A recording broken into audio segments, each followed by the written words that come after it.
Hello, everybody. I apologize for the late start. Let me just hop in here, get my chat working.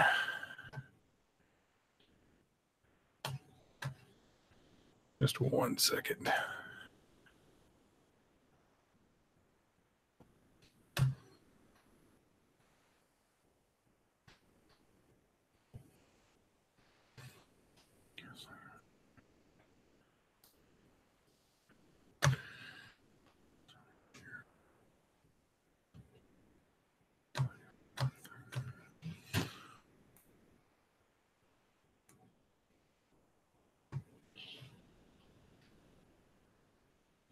Hi there, everybody.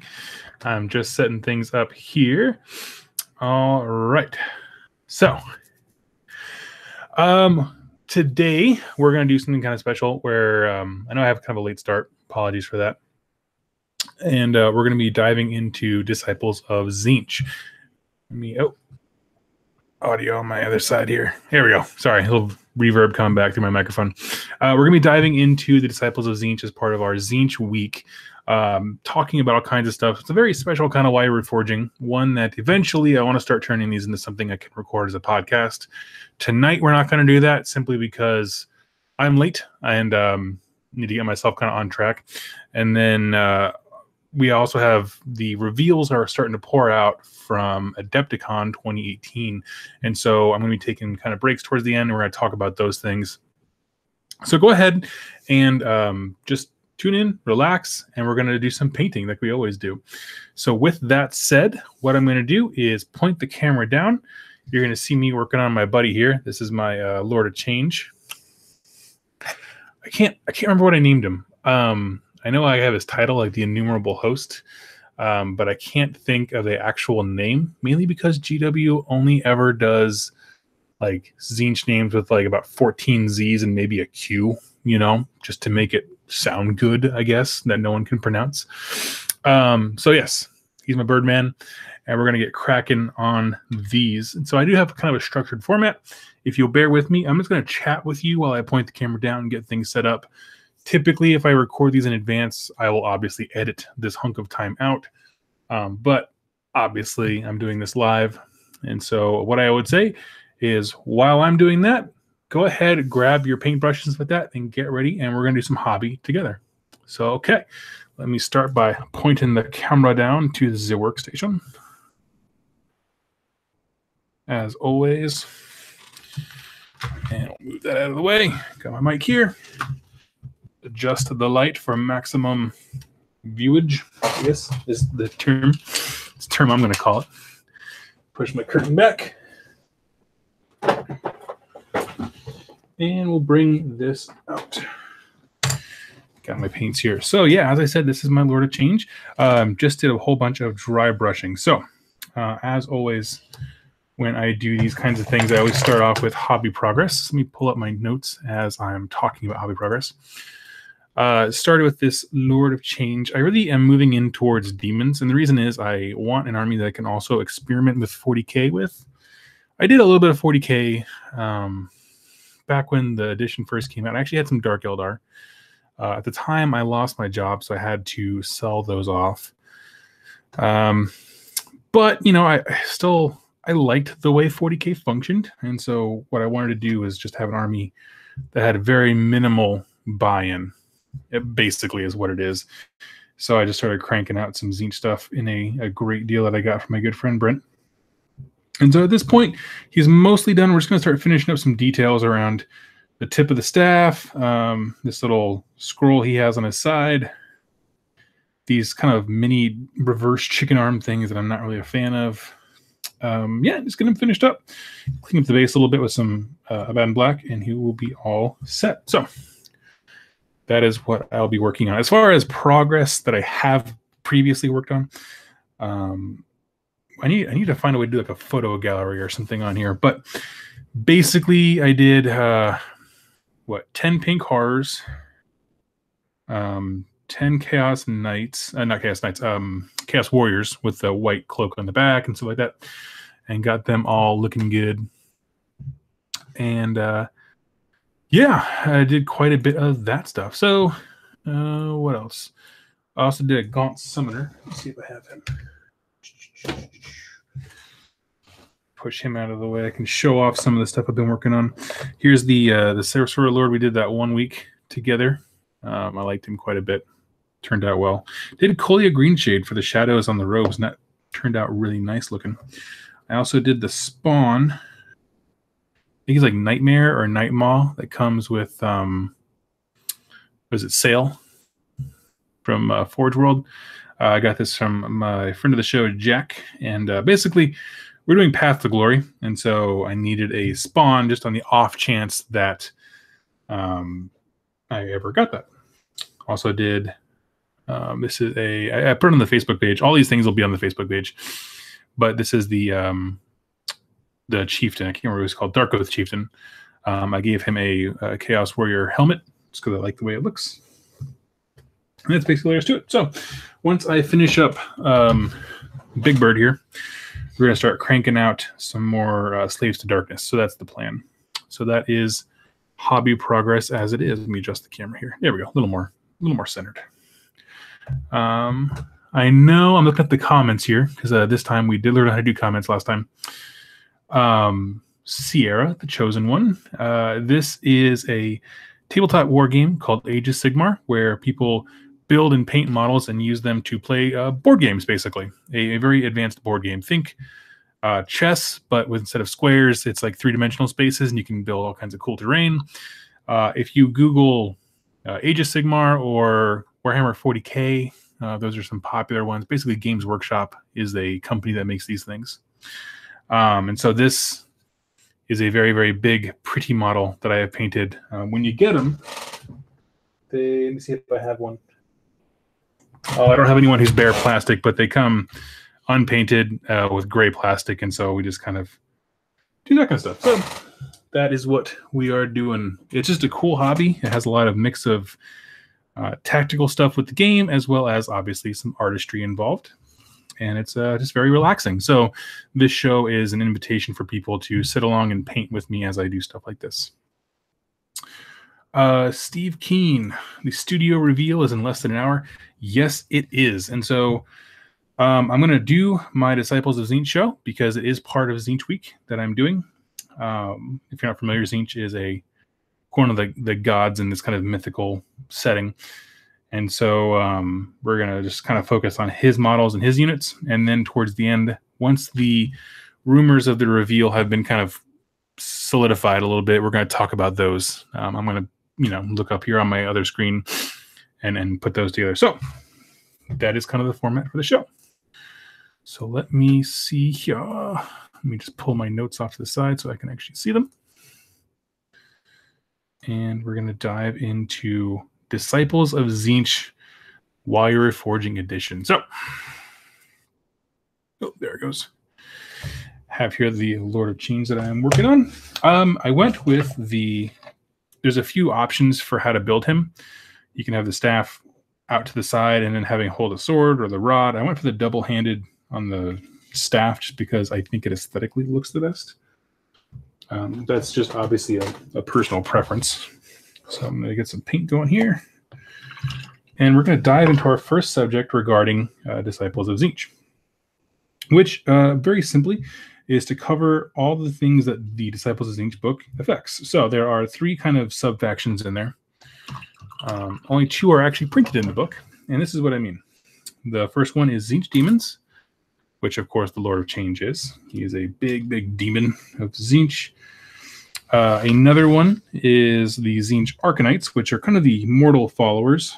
So you have God Summoners, the Zangors, all those kinds of things. The just living people who are infused, that they're devoted to their god, infused with his power, but not necessarily supernatural or demonic in what their makeup is.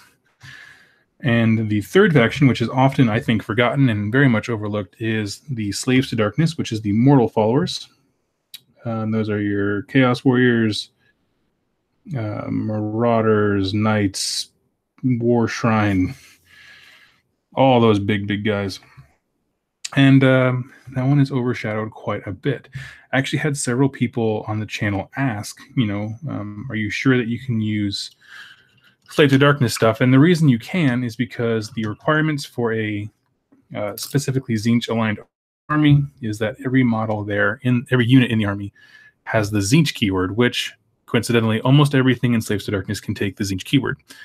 The ones that can't are the Dark Oath models. So the War Queen and the Chieftain cannot, but everything else can, which is pretty cool. Basically, if you buy a Slaves to Darkness army, you can have any of the 4 Chaos Gods or just a Slaves to Darkness by itself. I don't recommend it, but you can do it. And the reason I make a point to stop and mention that it's included is because when you see a lot of these battle reports like that, people go straight for Zengors and they really ignore the fact that Slaves to Darkness can be included. Jack says red-headed step demons.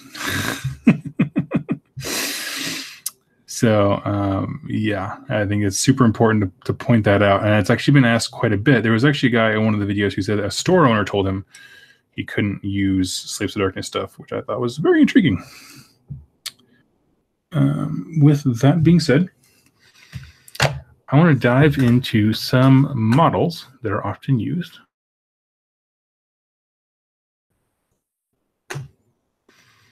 Pulling up my notes, please forgive me. And I will do a Q&A section here in just a minute as I do like section breaks. And we'll tackle some of these questions because I see some comments are popping up.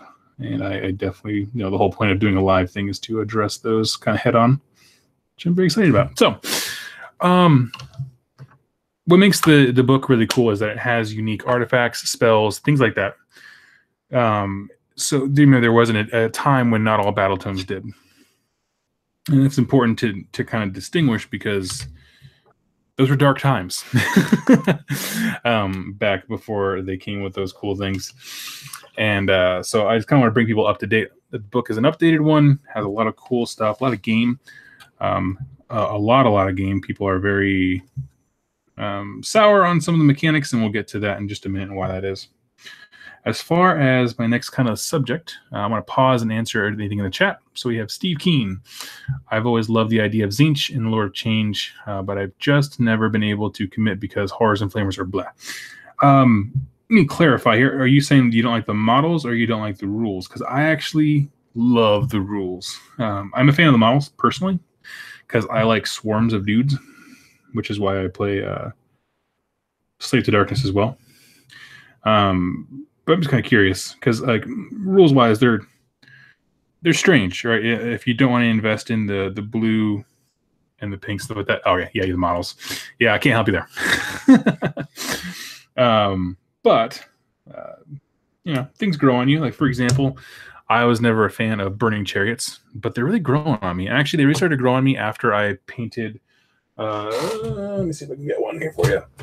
The flamers. This is my flamer design where I went for a very extreme highlights and stuff like that. Kind of make them look, I don't know, just kind of way overblown. So anyway, my point being that, like, sometimes models just kind of grow on you. And if it's not one that does, that's cool. Horrors for me, I'm not the biggest fan of the pink horrors, but I am a huge fan of the blue and the brimstone. Thing is that pink horrors are, of course, the most effective ones, which sucks. So there's that. Yeah, I feel you. As far as, let's go, I'm going to do some quick bone color here. That's not bone. That's not bone either. Where are you? I keep all my paints in a very well organized massive tub, if you're curious. I need to get one of those like MDF stands that like organizes things. Because I just kind of answered that. I was only the question in the chat at the moment. Notable units, and when I say notable, I don't just mean competitive. What I mean is things that can surprise your enemy, things that you might not see coming. The number one high one on my list is the Lord of Change, guy right in front of you, Big Bird. The thing that makes Big Bird so incredible, and I'm actually going to pause and pull up his war scroll in my handy dandy battle tome, just so I get the name right. We're going to talk about a good chunk of this. I'm going to stop painting him in just a little bit, and we're going to start just really diving into the book. First of all, he is huge. He has a huge presence on the board. You're talking about an army that is generally little light guys who don't want to be in combat, and then you throw this guy down with 14 wounds. Now, of course, he can die in combat. I mean, he's not invincible by any stretch. But he is certainly more survivable than most things in the army.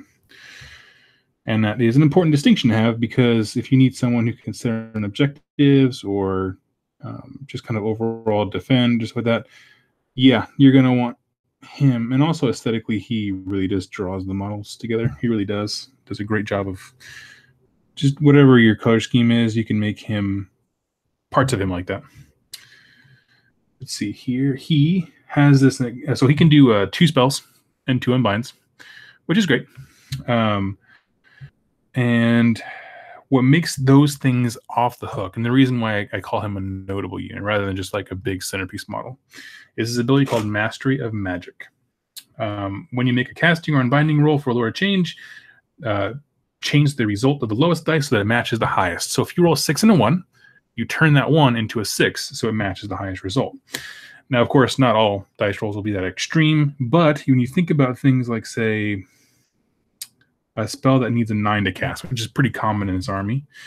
If you roll a 5 or a 6 on 2 dice, you auto cast it, because no matter what the other one is, you'll switch it to be either a 5 or a 6, and all of a sudden that's at least a 10 or a 12. So that is pretty great that you have a mechanism built in for your big guy to almost auto cast most spells, and that is pretty legit. Especially when you take into the fact that there's ways of getting bonuses. His command ability, for example, is you add 1 to all casting and unbinding attempts. So, and he affects himself because he is a Tzeentch demon wizard. So you know what I mean? Like, you say if you roll what a 3 and a 4, okay, you turn the 3 into a 4, so now you have 8 total. Plus 1 is 9, and you still get it. So that is absolutely devastating. Now, of course, obviously that only happens if you make him your general, which thematically I always would, but of course you're not required to. Other things that make him super unique, like I said, is that command ability. He also has something called Spell Thief, which is if he unbinds a spell on a 9 or more. Remember how we just talked about getting 9 is fairly easy. He learns the spell. And that is, sorry, kind of blanked out there. I wanted to make sure that I got that verbiage right. Yeah, so which is amazing. So, you know, it does not mean much on, say, like Arcane Bolt or anything like that. No, but when you talk about some of the Nagash, you know, Legions of Undead or Maggotkin of Nurgle spells that they can whip out, and he learns them with his ability to cast, that can be really mean, especially when you get other, you know, units like Seraphon who are super good at spell casting and things like that. Like it can have the potential to be mean, and I love it. So I'm going to stop gushing about him because I could talk about this guy all day. And the reason why he's notable, other than just being competitive and stuff like that, he is included in a lot of battalions, and so he acts as a great kind of bunker, a centerpiece. You know, to have. Now, I don't know much about him in 40K. I hear good things. I know there's a way to get him pretty strong, but obviously we're talking about Age of Sigmar right now. Point is, if you're doing a demon army, you can obviously do both, and so that's why I kind of harp on him in particular, because I love the fact that he can be played in both games. Andrew in the chat says if you give him a spell from the Tzeentch Battle Tome, gives him +1 to hit and wound on a 5-up. Yeah, there's a spell in there. Like all the spell lores, we can go over that later if you'd like. But when you start talking about a guy who can cast 2 spells, and there's a special artifact that allows him to cast 2 more, or knows 2 additional spells, with his ability to get things off pretty reliably, he is a nasty addition to any army. So I want you to keep one part of this in your mind, and that is his command ability of +1 to casting on binding attempts. That's going to be important as we go down this list of notable units. So the next one we're going to talk about is the Blue Scribes. Now, I had to actually look these guys up because I don't really do named characters. I like to create my own narratives, so with that. So I'm going to put him to the side real quick. We're going to talk about these guys. Because I saw them, I literally Googled Tzeentch competitive list to get a good list of kind of notable models. I have my own ideas, but I wanted some ones that stand out as key competitive things. And the Blue Scribes come up in almost every single list. And I was like, why? So I took a really hard look at their war scroll, okay? 16-inch move. There's 2 little blue Hars on there. I love their backstory. There are 2 blue Hars. They're tasked with basically learning every magic spell. One records them, one casts them, and never the twain shall meet. Right? They'll never merge to be a pink Har. They have an ability called Frantic Scribbling, which is roll a die each time a wizard within 18 inches of the Blue Scribe successfully casts a spell. On a 4 or more, the scribe learns that spell and can attempt to cast it. Okay, so he has a similar thing. He has a similar mechanic to Big Bird as far as learning spells, but that's great. Scrolls of Sorcery. Once in each of your hero phases, the Blue Scribes can read from their Scrolls of Sorcery instead of making casting attempt. If they do, roll a die. On a 1, they can't decipher it, and the casting attempt automatically fails. On a 2-up, that spell is successfully cast and can only be unbound on a roll of a 9 or more. This means no matter how hard a spell is to cast, if they learn Foot of Gork with their first ability, they can cast it on a 2-up. They have an 84% success rate in whatever one spell per turn they want to do. That's huge if you get the right ones, especially because they are a wizard. You can assign them a unique spell that has cool stuff and reliably get it off. They also have a spell, which is called the Boon of Tzeentch, which is the Blue Scribes reach forth, tapping into an unseen horde of arcane power. If has a casting value of 4, that's important. 4. If successfully cast, you can re-roll failed casting rolls made for Tzeentch wizards in 18 inches. So here's the thing: if you park Big Bird Scribes to get +1 to cast if he's the commander, or the general, I mean. Which means on a 3-up, or super spell, on a roll of 3 or more, everyone in 18 inches, all the Tzeentch wizards, remember it's not demon, get to re-roll failed casting attempts and get the +1. Again, put a pin in that, because when we go to our next unit, these 2 things are going to really come to a head. The fact that they can steal spells, well, or not steal them, but learn them and then use them on their enemy. Because steal implies that the other person doesn't have them anymore. But learn new spells throughout the game and do one of them on a 2-up in addition to all of this business and noise over here. It's absolutely insane. It's off the hook. So they are a true support piece, but they make so many other things in this army happen. So if you can fit them in, if you're not opposed to name characters, that kind of stuff, dude, just get them. They're so stinking good. I think they're perpetually sold out online because of it. But yeah, I mean, and they're absolute garbage in combat. Again, you want them on the back line, sitting next to your general, Big Bird. And the 2 of those are combining into the next unit, which I'm not actually going to get back to painting because I know the next one fairly well. And that is the Pink Horrors. So we were just talking about Pink Horrors. Pink Horrors are the base battle line, the kind of most generic unit in the Disciples of Tzeentch army. I'm going to move my mic here if it makes a sound. I'm sorry. I'm trying to move it closer so I can project my glorious voice into you guys. I see there's some questions going on in the chat. Like I said earlier, I'm going to pause on the questions, and when I get in between sections of this kind of talk on Disciples of Tzeentch, we'll hop back into those. So just have a little patience with me.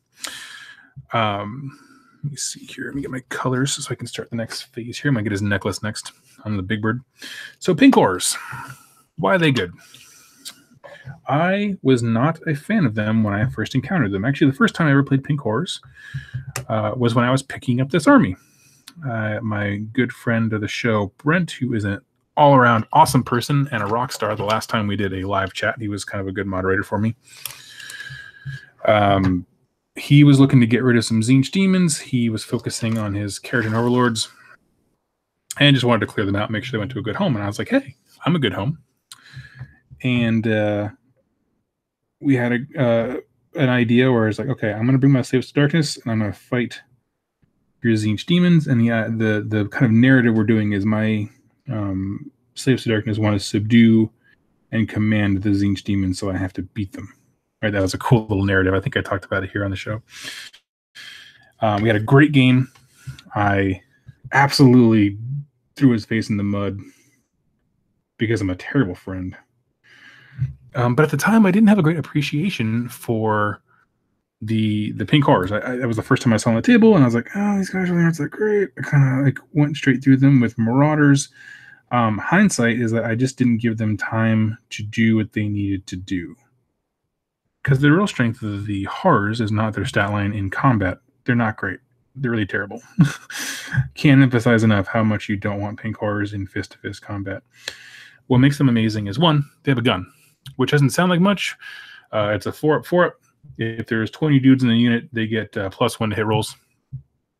So it's a 3-up, 4-up, which is not great. You know, it's like a basic, pretty crappy, mixed archery and melee combat unit. Okay, that's fine. I always compare them to like the old Lothern Sea Guard or whatever they are now. It's fine. But the thing is they're wizards. The unit is a wizard. So every unit of pink horrors that you have gains a unique spell. Remember, it's the Disciples of Tzeentch wizard, so it gains a unique spell. Obviously, they can always cast Arcane Bolt or Mystic Shield, but they also, if they're near the Blue Scribes, can reroll failed, obviously assuming he gets his 18-inch spell off. And then if they're near Big Bird, they get +1 to those casting. This is not like 40k where they only do their version of Arcane Bolt on one die, basically. Nothing like that. They're just a full-blown regular wizard, which is incredible. What that means is that so many ways to throw out mortal wounds. Okay, actually, let me pause. This is how important this is. As we're talking about these dudes, I'm going to go back to the spell lore. I'm going to list off how many spells cause mortal wounds. Okay, wait for it. Wait for it. Wait for it. There it is. Okay, so start off. You have Arcane Bolt. Okay, they all know that. Bolt of Tzeentch on a casting value of 8 does D6 mortal wounds. Awesome. Treason of Tzeentch on a casting value of a 5. You pick an enemy unit in 18 inches, and basically you make one of the people in that unit fight the rest of the unit, like turns them against his comrades for a turn real quickly. Not great on horde units, but really great on, say, what are those big guys? Retributors, the big guys with the hammers from Stormcast, something like that. Arcane Transformation, it buffs up one of your heroes. Okay, it's not a mortal wound one, but it's great. It's a good spell just to get out of the way. Unchecked Mutation has the potential to do kind of like the cycling mortal wounds where it kind of keeps going forever. Fold Reality means if a Tzeentch demon unit has 1 model, you roll a die. On a 2 more, it gets that many back. On a 1, the unit's wiped out. So they can basically heal themselves models if they need to. And Tzeentch's Firestorm, which is if you get it off on a 9, roll 9 dice. For each 6 the unit you pick to attack does D3, takes D3 mortal wounds. Anyway, that's 1, 2, 3, 4 with Arcane Bolt ways of dealing direct mortal wounds. One of these makes your enemy attack itself. That's 5 ways of doing damage. And the other 2 are about buffing your own units. So that is pretty incredible. When you combine the fact that this is your base unit, your ordinary Joes, so you're going to have a lot of them, that's a huge deal. And I'm in the process of painting mine up. I'm going to try and capitalize on as best as I possibly can because I think that is absolutely phenomenal. Just that ability to like chuck that many mortal wounds from your base dude, and keep in mind that like your heroes, all they have to do is buff them. Like they just hand back, and then when things get late game and your horrors are being eaten up, then your 14 wound Big Bird can hop onto the battlefield and clean stuff up himself. Keep in mind, if you take the minimum requirements, oh, I got someone who said, yo, what happened? Did something happen to the chat? Did it go out? Someone give me a yes or a no real quick. If you take your base units for what, 2K army, that is 3 battle line units and at least 1 leader. If you take him, the Blue Scribes, and 3 units of horrors. Sorry, I'm kind of keeping an eye on the chat here because someone said, yo, what happened? So I'm not sure if it tuned out or whatever. Want to make sure before I go too forward.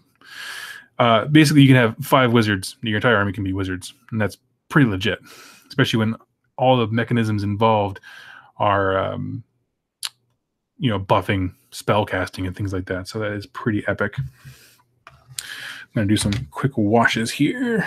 Shoo. Okay, I'm going to pause right there as I just finished talking about horrors and how...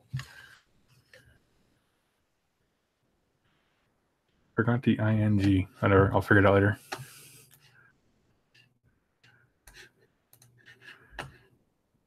Let's see here. All right. You don't know what's going on in the chat. Okay. This is why I don't usually do live shows, because I get kind of distracted by what's going on in the chat. People are like, oh my God. I'm going to pause here just for a quick second and address some of the questions that popped up so I don't get too far behind. Tommaso asked if I was hyped for Adepticon. I am very much so. I think next year I'm going to try and go, to be perfectly honest with you. The patrons have been very generous, and I would love to take this show on the road and meet some of you guys in person. And Adepticon is just a universally large event, and so I would love to go there. As far as this year, obviously the thing that we're all excited about is Edeneth Deepkin reveals. So, tomorrow there'll be at least 6 videos of Katetsu saying, as I predicted. That's a joke, by the way. I love his content. But yeah, so I'm excited to see it. Like I said, I've said many times on this channel, throughout these streams, as Edeneth have kind of been rumored for that. I don't have a vision for what the army is supposed to be yet. And so I need to see models first. And that's the biggest thing. So I'm excited to see models just to kind of know how I feel about them. Let's see here. I'm just going through the chat here and getting caught up.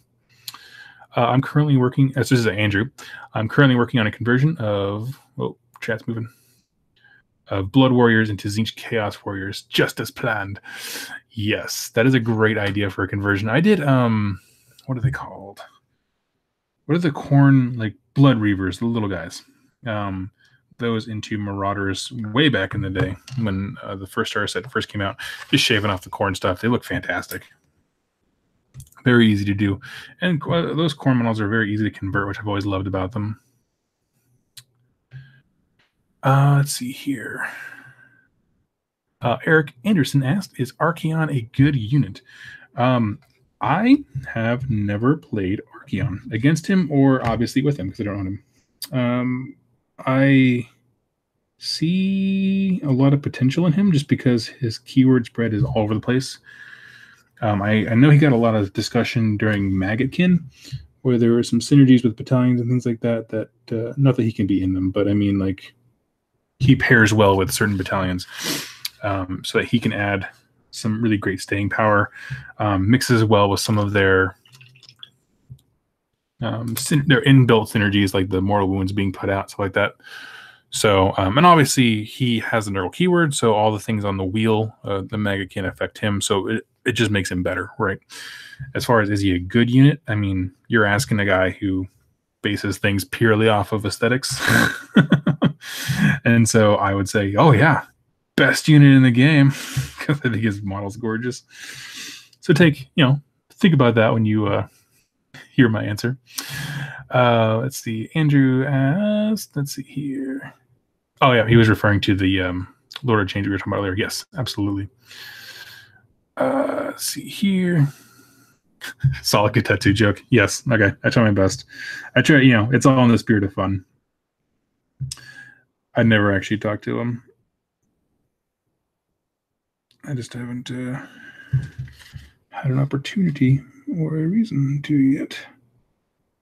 That's the thing. Like, you get these a lot of comments are like, oh, you should do like a cross promotional video, and most of it is just he does a lot of different kinds of content. And my problem honestly is just my schedule, as evidenced by today's lateness. You know what I mean? So, do I have any models of my Blood Reaver Marauder conversion? I do not. I actually traded those off a long time ago. I have not always been faithful to Chaos. I did Stormcast for a while. I just really like building and painting, so I'm one of those crazy people who like builds, paints an army, and then trades it away and starts all over again and hates themselves. So, no, I don't. Let's see here, moving along. I'm gonna dive back into my next kind of section on Disciples of Tzeentch. So I'm still going through notable units, but I have some ones that are non-demon related, and so this is kind of the cool thing. The biggest one you're going to see if you're talking about Disciples of Tzeentch is Skyfires. Skyfires, if you're not familiar, are the Zangors that are, what are they doing? They're kind of like riding on discs and shooting bows. And I actually have a video on Zangors coming out tomorrow and kind of covers their lore. I think they are incredibly cool as far as modeling goes. The thing is that they are devastating on the tabletop. Let me pull up. I'm just doing some quick dry brushing here, but let me pull up their file here.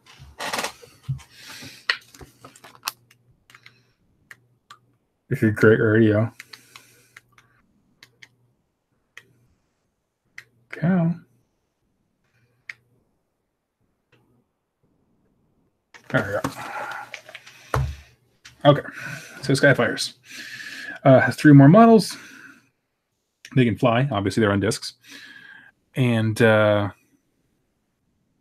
guided by the future. In the combat phase, you can reroll all failed hit rolls and wound rolls for a unit of Zangors if there are no enemy units within 3 inches of them have attacked yet. Not that big a deal. You just don't want them in combat anyway. Their big rule, see here, is the judgment from afar. To be struck by an arrow of fate is to be judged by destiny itself. If the hit roll for a great bow arrow of fate is 6 or more, then the attack sequence ends and the target immediately suffers D3 mortal wounds. So 6 is the hit equal D3 mortal wounds. Basically an arcane bolt, right?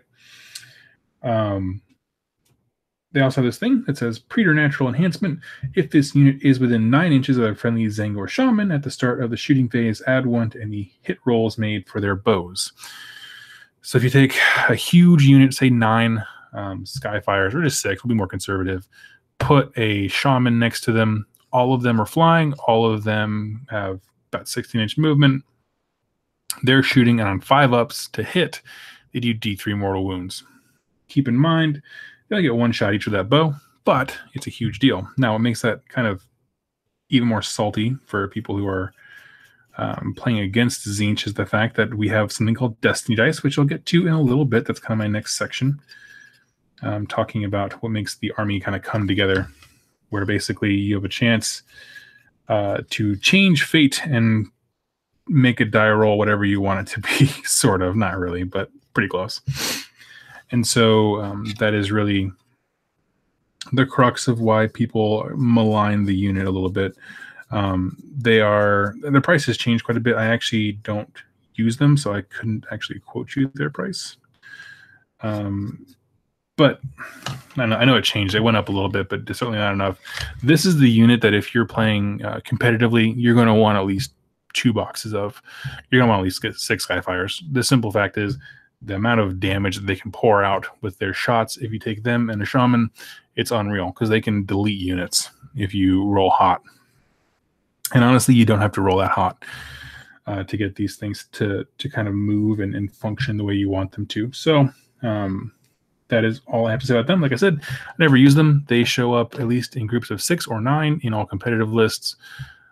What I see happening is people either tend to focus on shooting or magic. Now, both of these things are meant to do the most amount of mortal wounds, right? If you focus on shooting, take it double down on Skyfires.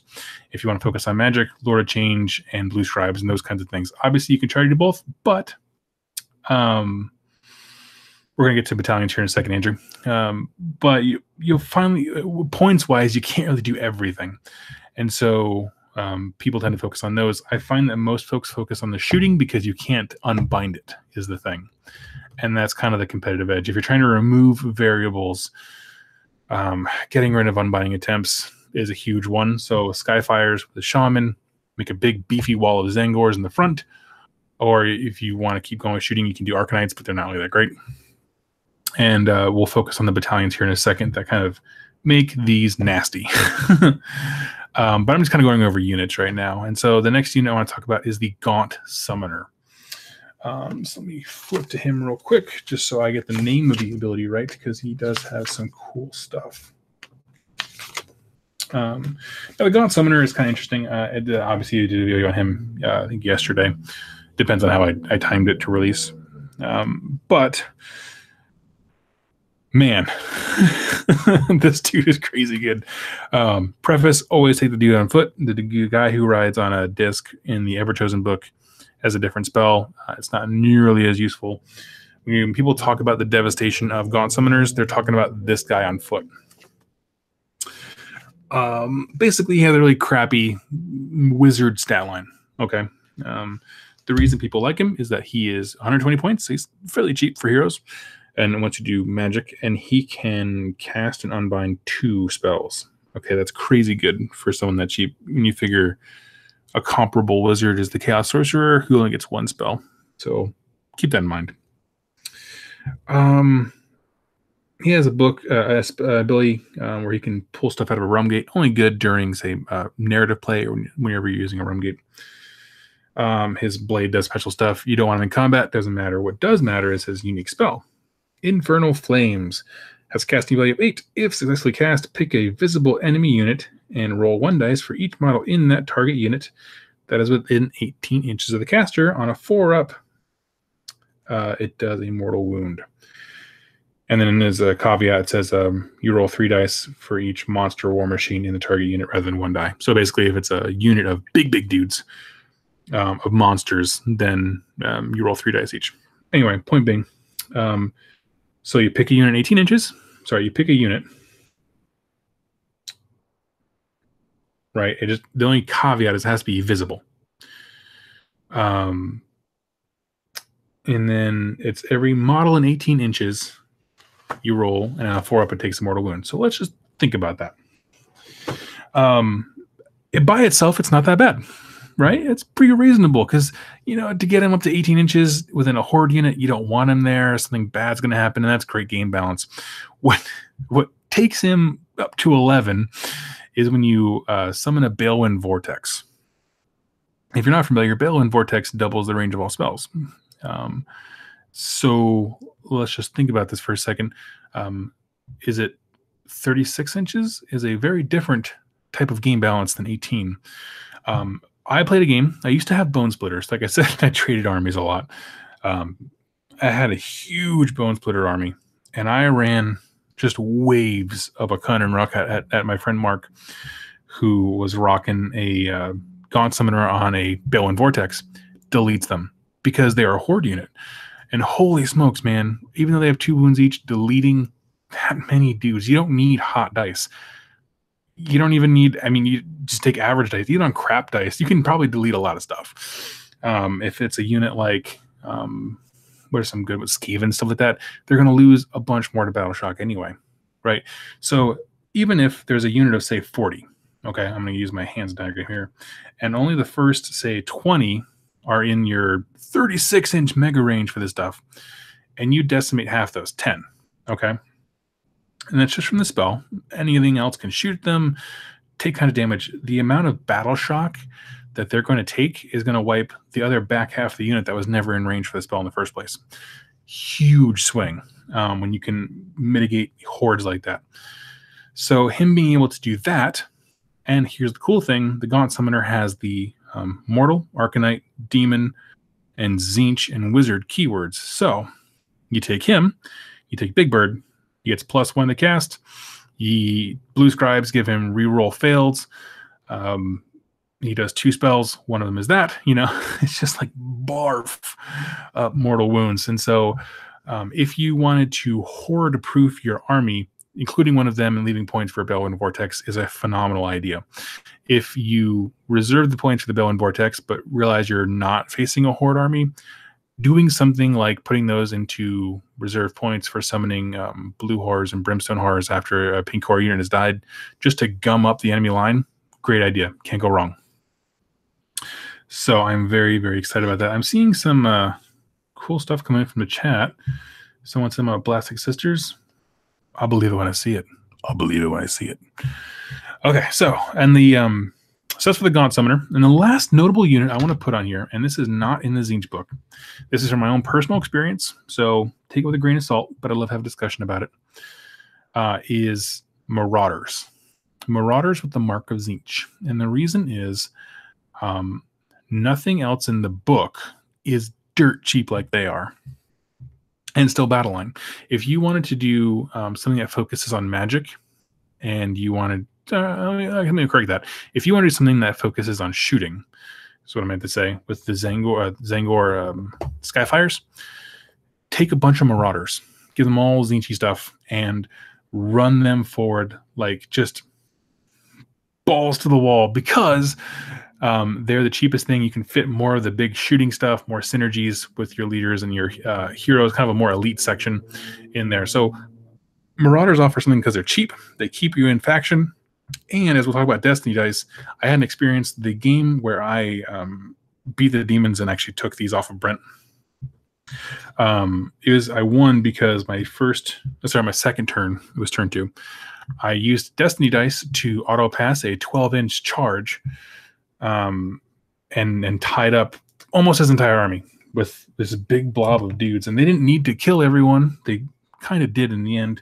But all they needed to do was just kind of gum up his plans, mess up his deployment and how his army could move and function. And they did exactly that. So don't underestimate kind of the more basic STD units, the Slaves to Darkness stuff. They will get you hard. And there is a formation that, I'm trying to think how to explain it. A formation that you can use. It's actually in the Everchosen book, and it's a very confusing thing to explain to a new player. In the Everchosen Battle Tome, there is a series of battalions that use mortal units with a god's keyword. So like mortal Tzeentch units, mortal Nurgle units. There's one for every single god.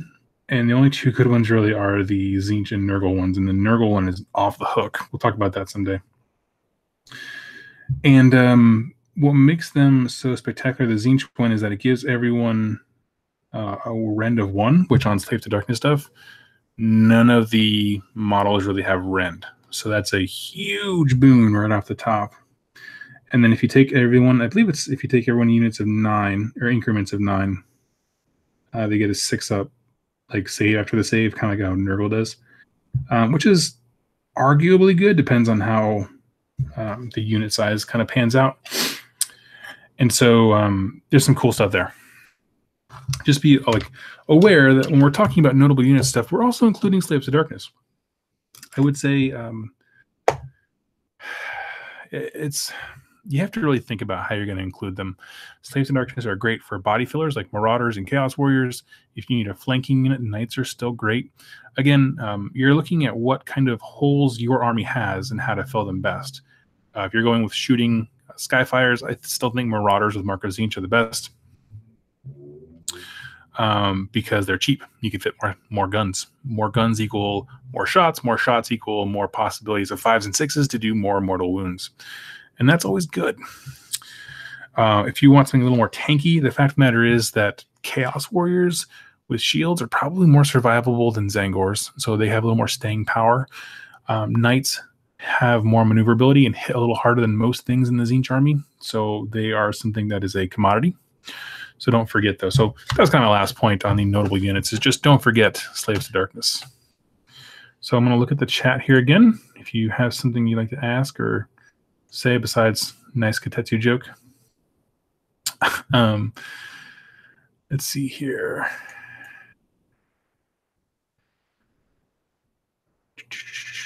Just asking about some battalions. We'll talk about the battalions in a little bit. I actually want to go through those because I haven't read every single one of them. There are some that definitely stand out, mostly for demons, that I've been looking at. So glad people can stop complaining about plastic sisters. Yeah, I'm excited. After the Daughters of Cain release, it's pretty obvious the company is changing direction on having female armies. I'm very excited about that. Let's see here. Sam Newman, given the change to summoning in the Magakin Tome, do you expect a similar change might happen to other demons in time? You know what? Actually, I want to talk about that. That's a really great point, Sam. I hope so. I love alternate means of summoning. I loved it in Legions of Nagash. I loved it in Magakin. I think it's the best thing ever. I love that you have the ability to do it in Khorne, but you're not required to, meaning they can still summon stuff. But they have the option to do blood type points. I wish that there was like some kind of fate mechanic to bring Tzeentch demons onto the battlefield. And for a few reasons. We saw the biggest swing of this with Legions of Nagash, I think, where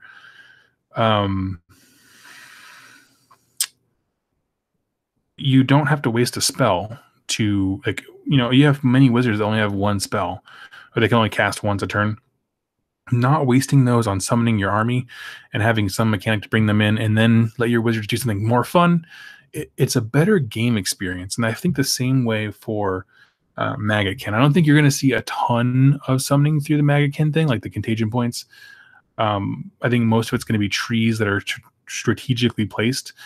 But I think that having the option there for us narrative players, and just the fact, like the visual kind of, I don't know, power on your enemy to like place a whole new unit that just was never really accounted for is awesome. So I hope so. I do think eventually the Tzeentch book is going to be, I hope it's going to be rewritten, to be perfectly honest with you. I think at some point, eventually they're going to want to tone down Destiny dice. And I think hopefully while they do that, they'll also address some of the cool stuff they could do with summoning that they went to afterwards. Let's see here. Andrew says, one thing I think would be really interesting is for Tzeentch to use Thunderscorn as allies. They give nearby wizards an extra spell that's easy to cast, heals D ogres, and gives them better to wound. Oh, okay.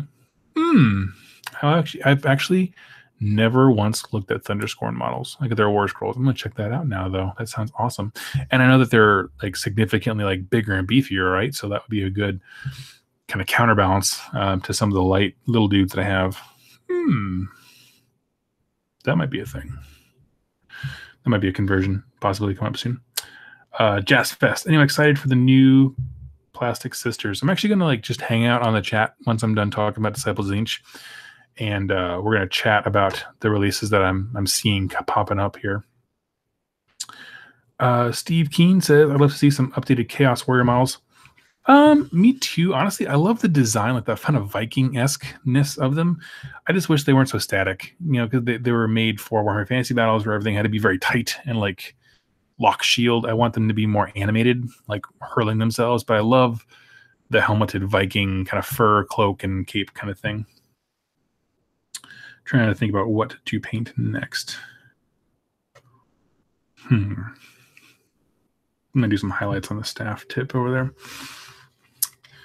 Takeover Mars says, any advice for building Daughters of Cain? Well, I did a video about how to get started with them. And you might be interested in it. Maybe not. That's cool. Where kind of looked at, there's a box they have called Blood Coven. It's like a $100 box set. It's not really a Star Collecting box because it doesn't fit in kind of that price range mold. But basically, it comes with a Blood Coven set and a box of the sisters. You can build them either as witch elves or sisters of slaughter. And that is going to be your best place to start, simply because 1, price tag, and 2, you'll get all the heroes you'll ever need for your entire army. Not really, but you'll get a lot of them from that box. You get the Slaughter Queen, Hag Queen, and the Bloodwrack Medusa, and you can elect to put one of those options on the shrine itself, or you can just have them on foot. You also get the Avatar of Cain, which I neglected to talk about very much in my video. Not for any particular reason, I just forgot about them. As far as how to build from there, if you start with that box, I'd say buy another box of sisters or witch elves, however you want to build them. Basically, you just need 2 units so you can fulfill your battle line requirement. And beyond that, it's kind of whatever you want. Honestly, it's one of those armies that it's new, I think, for AOS, where I really honestly suggest just buying a battalion. Like, look through whatever temple you want to be, pick a battalion that matches it really well, and just buy those models. Like, use that as your buying guide, is what I'm saying. And the reason for that is there's so few models in the army, but there's so many directions you can go with them that you just have to pick a direction and start spending money towards it. I would say on Warhammer Weekly, which I'm probably like competing with right now or something, I don't know. They did a great job of kind of going through some general thoughts on Daughters of Cain, like how to build, so like that. Of course, anyone's opinion right now is super uneducated, meaning everyone's just kind of talking out of their butt because we haven't seen it in competition. We haven't really seen it in narrative play. It's a very expensive army, so very few people have access to it. So just kind of keep that in mind as you look at like reviews like that. Even my stuff, right? My review wasn't really based around the best type of army. It was more just around value, and that box is the best value. I can tell you that. Let's see here.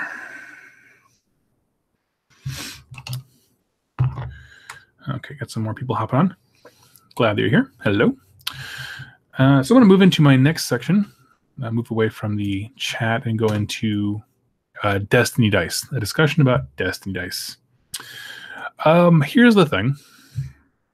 What are Destiny Dice? Well, if you're not familiar with Tzeentch, you are at least probably familiar with everyone complaining about Tzeentch, and here's why. They have an allegiance ability. Oh, I just lost the page. Called Master of Destiny. After all the armies are set up, but before you start playing the game, basically, you roll 9 dice. This is if you're the Tzeentch player. And you put those dice to the side. And how it works is there are certain times in the game where instead of making a dice roll, you can just pick a die from your 9 and substitute it. The kinds of rolls that you can exchange those things for are casting rolls, unbinding, run, charge, hit, wound, save, damage, and battle shock. That means, for example, if it's time to take a battle shock test, and you know if I roll, I don't know, a 2 or more, I'm going to fail this battle shock and start losing models, but you have a 1 in your Destiny Dice pool, don't roll the battle shock, just take the 1 from your Destiny Dice, use it, and boom, you auto-passed it. It is a defining characteristic of this army. As we talked about with the Skyfires, you can get them to where on a 5 up they do D3 mortal wounds. Well, don't make the shot, just substitute a hit roll with a 5 or 6 from your Destiny Dice pool. So it creates a lot of bad feelings. Keep in mind, I'm going to go over some minor details here. Anything that involves 2 die, you obviously have to substitute both. So, for example, a casting roll, you roll 2 dice usually, unless you have some special ability. You would say, I'm going to take one of these die, use the Destiny die, and the other one's going to roll 4.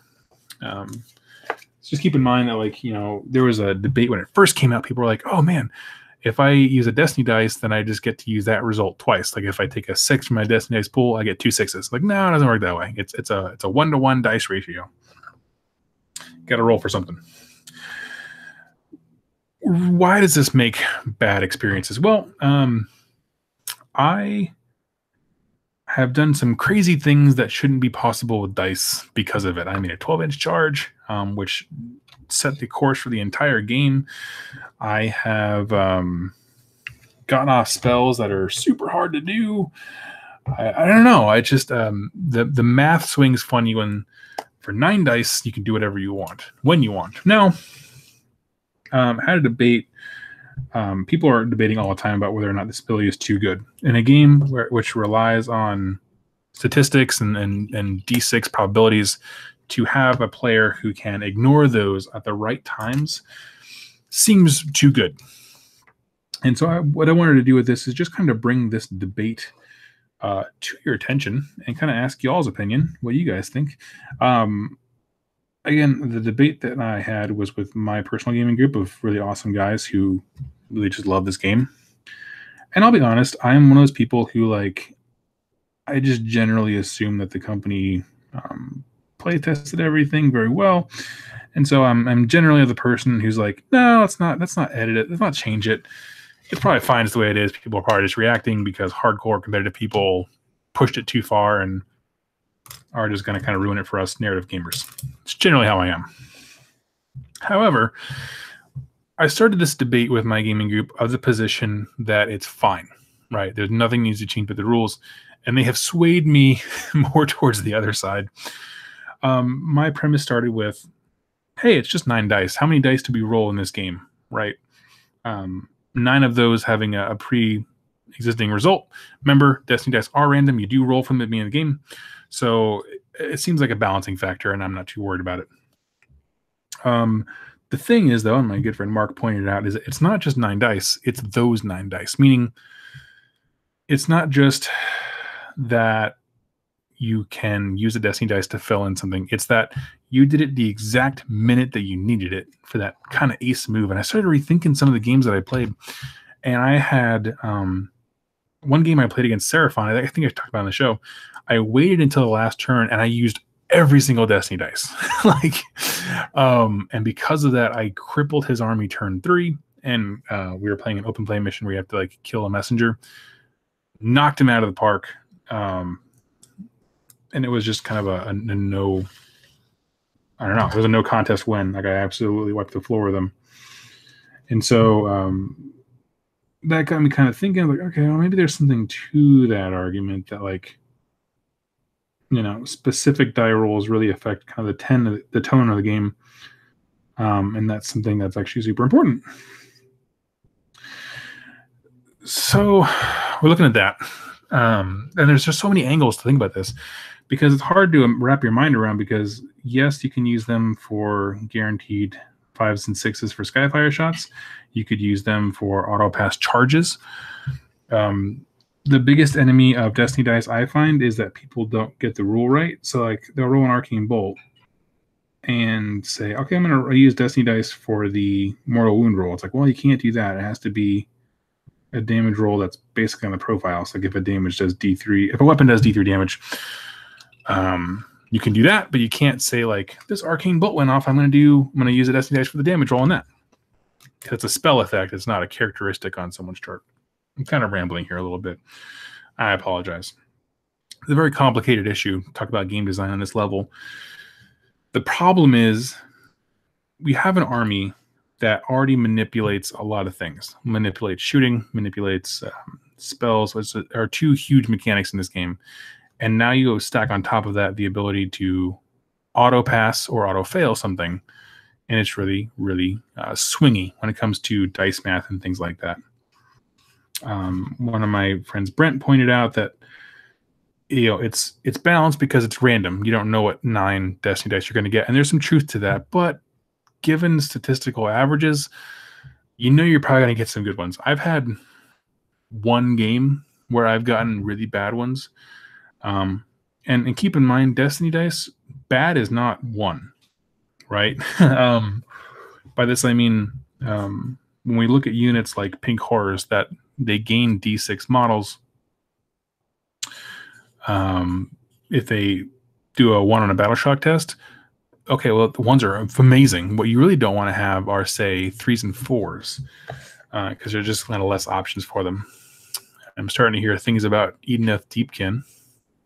Someone wants to throw a link up in the chat. I will talk about that here in a second. Yeah, and so I just kind of want to keep that in mind. So this whole point of this discussion is talking about getting people into Disciples of Tzeentch.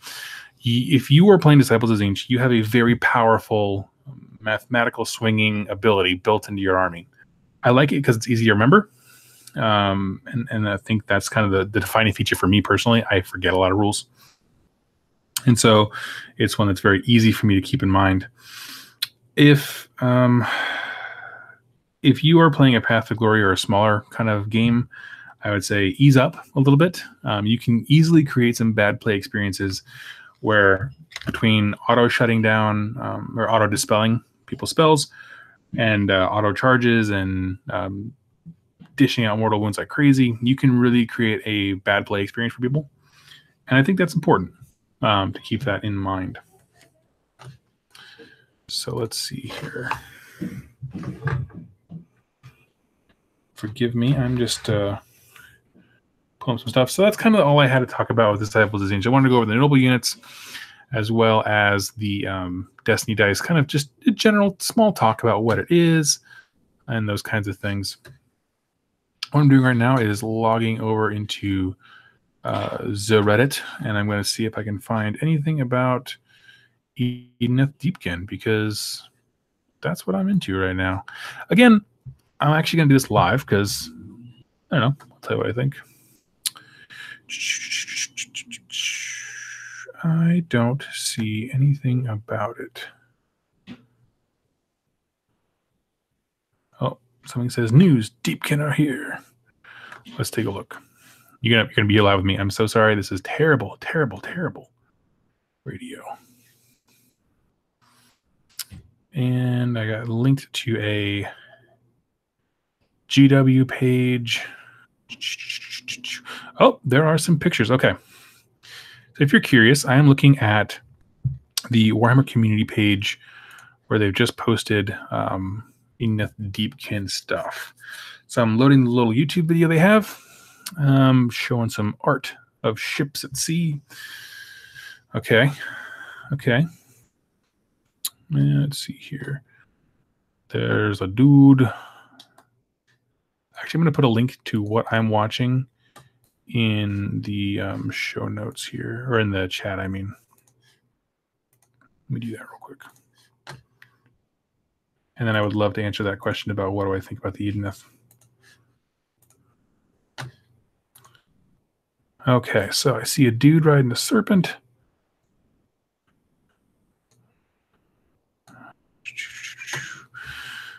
Okay. Okay, I paused. There's a guy kind of pummeling down with a sword. Guys riding serpents. Other guys rocking bows. I'm not sure how I feel about these guys. I'm looking at the video here. I know it's, like I said, terrible, terrible radio. I understand completely. I'm getting... You know what, guys? I'm getting progressively more sold the more I look at these dudes.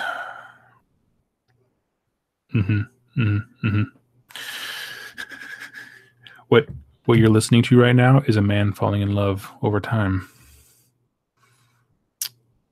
Okay, video's almost done, so I'm going to give you my complete thoughts here in just a second.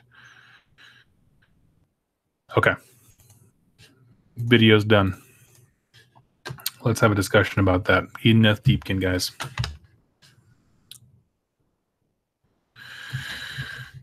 Yes, ending is good. Okay. Putting him off to the side real quick. I'm just going to think about my thoughts about what I just saw. I'm not the biggest fan of the ground troops. I think their colors look a little plain, if I could, and even the skin tones. I feel like the eyes, obviously, I think were intended to be formless, but I wanted something a little more detail heavy there, at least in terms of color palettes. The eel riders looked phenomenal, like model-wise. I wonder how long they're going to be. I don't have a good sense of that. So let's think about that for a second. How long? I mean, I'm assuming they're going to be as long as, say, like a Dark Eldar bike or something, right? They look fairly comparable to that. The turtle guy at the end was absolutely phenomenal. The leaders, all the heroes look great. What I want to do, just looking at the models, right? I never like think about how the studio's paint scheme looks. Yeah, Andrew, you just said imagine them in coral colors, though. I want them to be dark, right? Like when I look at those, I think about like Dark Eldar from 40k Rax, which is like super horror to the max type thing. And that's what I want in an army, actually, to be perfectly honest with you. So that might need to happen. Whenever those come out, that might happen for the channel. I'm not going to lie. I'm just looking at some of those pictures again and again and again. Yeah, I'm pretty much sold. Like I said, I'm not caring too much about the base unit, but maybe if I see more pictures of them, I'll fall in love with them. Evil Riders are cool. The dude riding, yeah, the turtle. Alex just put the turtle though. I'm like, yeah, the turtle. That turtle is pretty freaking phenomenal. Okay, I'm kind of sold. I'm trying to think of a paint scheme that I would like more. Because, for example, like this dude, I did not like the GW paint scheme. I thought it was too busy. I kept my blues a little more subdued. Same thing for the Great and Clean one. I didn't like the one online, but all the ones I've seen in person where people went darker, loved it. So I'm looking at those colors, and Andrew just used Colia Green Shade. Yes, Colia Green Shade is my life song, if you will. I'm looking at some of the other stuff. Guys, what do you think? I would love to hear in the chat what you think about some of these new releases. What I'm looking at mostly, the variations on the turtle. They have a green one and an orange one kind of on their site. If they were kind of the main sources of color in the army, I think that would be really cool. Like the creatures, meaning not necessarily those specific models.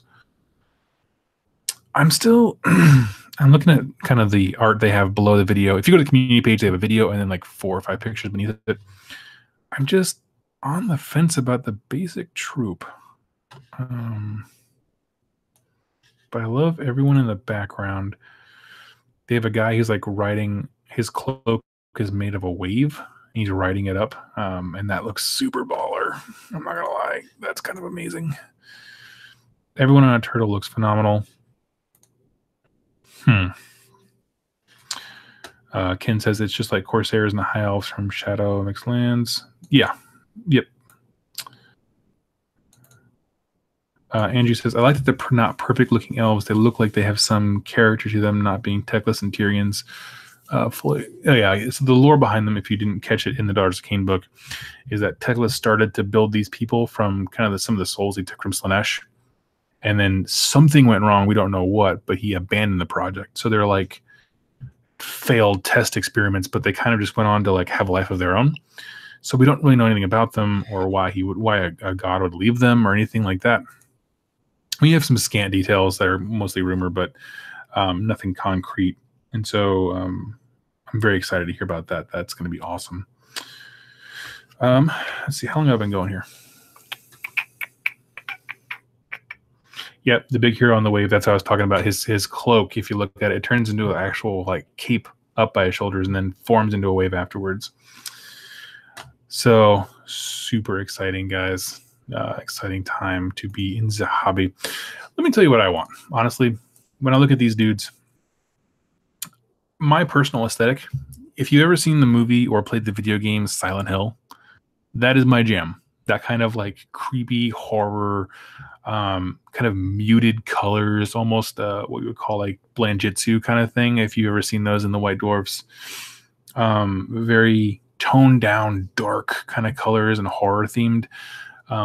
I want to look at these models and brainstorm a way to make them horrific. Because if they're horror based, then I will buy this army and convert every single model in there.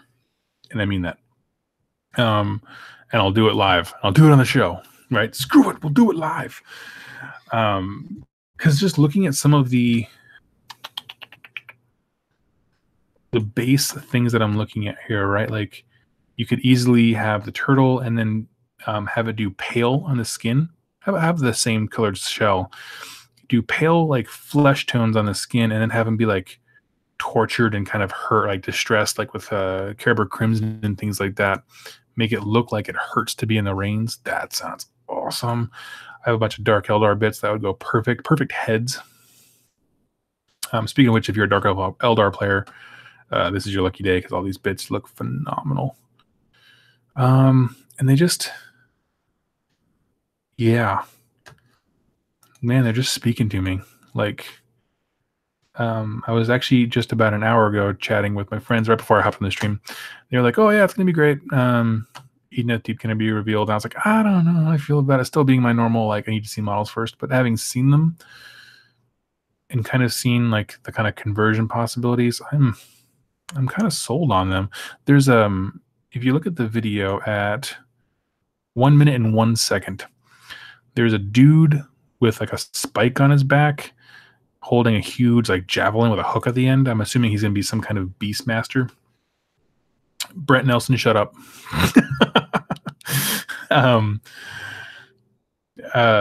Anyway, he's holding a huge hook on his back, and I think that's going to have some huge conversion possibilities. Like I'm thinking put a body or some kind of gore at the end of that hook and then have the sharks be like leading, being led by it, those kind of things. I'm trying to look through here because it's weird because like the photos, I wish they had just given you photos of all the options they have. Yeah, so it looks like I called them eels earlier. They look more like shark eel kind of mixes. So maybe they're a little bit bigger than I was expecting. There's a guy who, at 1 minute and 9 seconds, there's a guy riding the beast he's riding is in the same pose as like the Mortarks, like with their dread abyssals, but his is like a unicorn seahorse from hell, which I think is awesome. Let's see. I'm going through the comments right now. Sorry, I'm off of the community page. I'm going to close it so I can focus on you guys. Let's see here. Alex says, oh wait, I missed somebody. Hold on a second, let me scroll up. Ken says mage with an octopus to hold scrolls in both is cool. Yeah. The guy with the octopus pet. That's super cool. Alex says what I want is to have a start collecting box of them in my hands right now. Yeah, dude. What's probably going to happen is that we're all going to blow our collective wallet loads at the same time when they first come out. And then a year later, they're going to be like, hey, here's an affordable start collecting box, i.e. Fire Slayers. This is exactly what they did. Andrew says, so you want to read the Necronomicon off their backs? Yes. Yes. I want a book made of flesh while it is still literally on the person. That is the kind of horror that I'm into. That's honestly when I talked about having a Dark Eldar army. That's the kind of thing I was into at that point as well. Let's see here. This is just totally devolved from a Disciples of Tzeentch while we're forging to just hanging out with you guys. So hope that's okay. Hope it isn't upset anyway. It was just scheduling. I was hoping to have this done before the reveal happened, but then life happened. So Dak says, I'm eager to see a Tzeentch Arcanite start collecting box. I would love that. I would actually love a Tzeentch Arcanite box. What I want is a way to get back to focusing on, what are they called? Well, Arcanites, yeah. Just the normal human dudes. Those are my favorite models in that range, to be honest with you. Thanks for pulling us back to Tzeentch.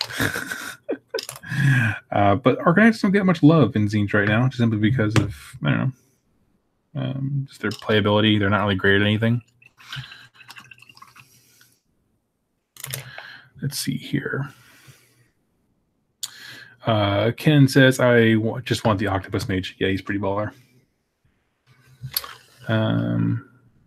Kevin, yes, I actually just watched the Deepkin book on the stream, basically, and was just kind of giving my thoughts as the video went on. Brent says, Doug is on the board. Pun intended.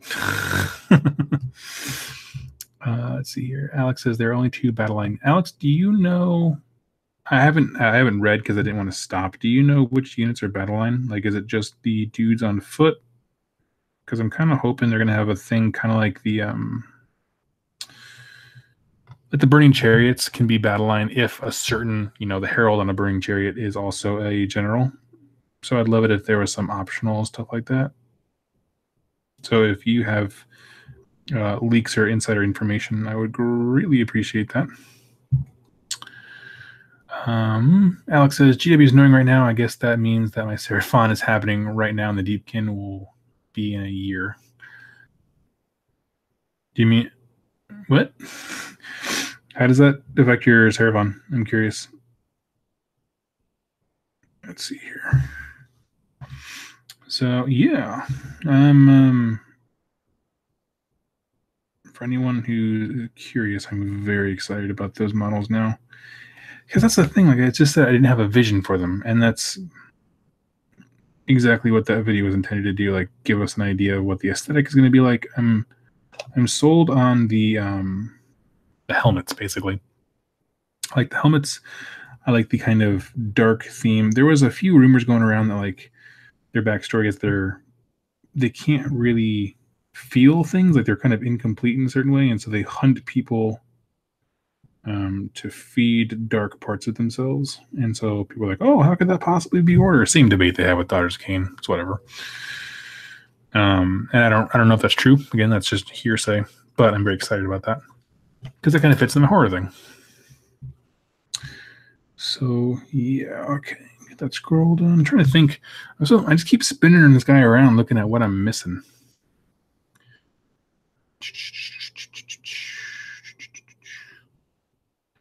Let's see, you got his little orb things up top done. You got the bands around his arms done. Yeah, I would actually call him done, honestly.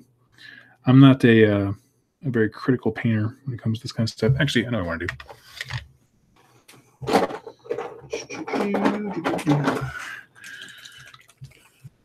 do. Okay. Alex says, bet it's just the main. Yeah, it's probably just those 2 infantry units. It's probably nothing special. On the battle line for the Edeneth. Deepkin. So.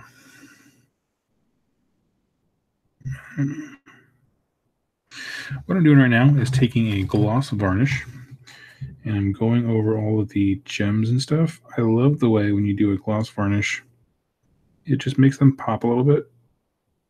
I don't like gloss as a varnish over a whole model. I've seen folks do that to do like a really dirt easy OSL effect. It's not my thing. Because also if you paint anything over it, it gets really, really difficult to work with, or it can be, depending on the varnish you use. So I'm just going through here. There's actually a lot of gems on this dude.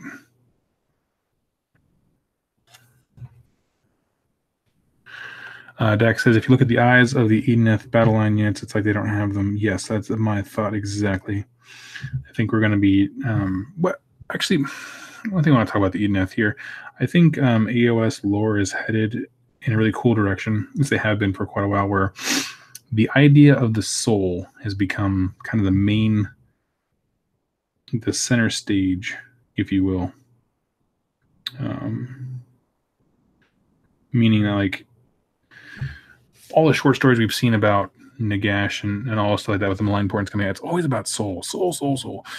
And so I think there is going to be a soulless or damaged soul kind of lore to them, just based on what we've seen through leaks and things like that.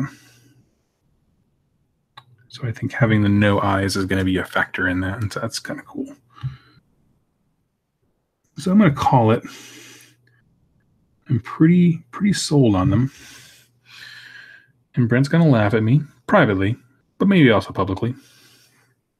And I'm okay with this. Brent is one of my local gaming guys. And he's allowed to.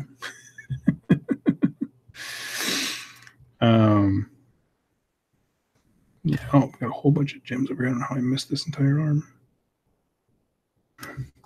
You ever do that? You ever paint a model and then, like, you set it down, you're like, wow, I did a really good job. And then all of a sudden you, like, realize you completely missed, like, 9/10 of something.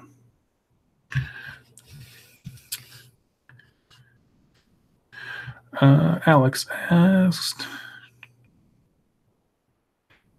Alex J asked, with Deepkin, wouldn't them being sea elves, wouldn't that be an instant disadvantage by fighting on land? Fish don't do particularly well in water.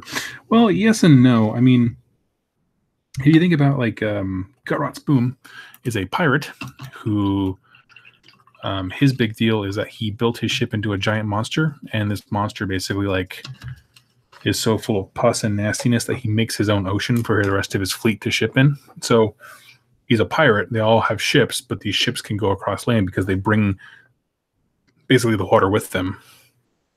So that lore has already been established, and so it is possible.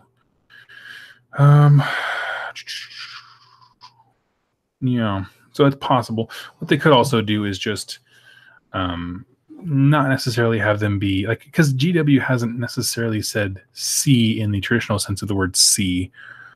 That, you know, they have aquatic themes, but it doesn't necessarily mean they're bound to water.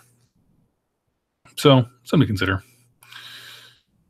What would be cool is if they had their own kind of system of realm gates underwater that no one else knew about, and that would kind of give them a good narrative way of existing and traveling to all the different realms outside of literally seafaring. So that'd be kind of cool. Let's see. Alex Javier, something about identity. I've never heard anything about that on this channel. Yeah, I'm kind of. I think I overplayed that a little bit. I apologize. I may have burned out the word identity for some people, but it's a strong theme in this game, and one that I never picked up in Warhammer Fantasy Battles. So, Brent asks, any hype for the new T's death models? I did not see that. All I did was casually glance at the community page. Let me see if I want to go back to it. I am actually excited for Kill Team for 40K. Not that anyone else is interested, but come on.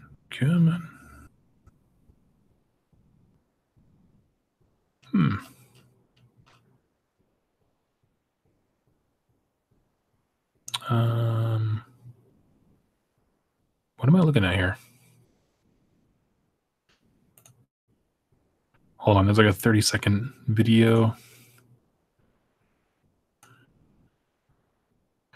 Okay, so let me tell you what I'm looking at. There's like a second video below the Deepkin one where it's like a giant spiky orb for Nagash, but it's like a death porcupine. I'm gonna need some explanation on that one. I have no idea what I'm looking at. That maybe it's like a terrain piece. I don't know, guys. Anyway, my voice is going out, and there are a lot of rumors to digest, friends. And I've already steered so far off course with this episode that we're no longer talking about Disciples of Tzeentch, except for the fact that I'm painting one. So I'm gonna not use this as a first episode for while you're reforging the podcast version. In case you're curious, I am going to start putting these in a podcast format, just extracting the audio, putting them up on iTunes like that eventually. But I want to do it when I have a more kind of stable format. Alex Javier says, death cool, kill team fun, but Deepkin awesome. I would agree with that. So what I'm going to do is sign off here for the night, go catch up on some more rumors, and then next week's While You're Forging, I'm going to review everything we know, because information trickles out, you know what I mean? Because what's going to happen is one guy is going to take a super cool picture of something, and then it's going to take time to circulate the web. So we'll let that happen, let that percolate. And then afterwards, come back and discuss some Edith Deepkin. It's going to be the main topic of next week's video. I can tell you that right now, because I'm going to have my conversion ideas planned out.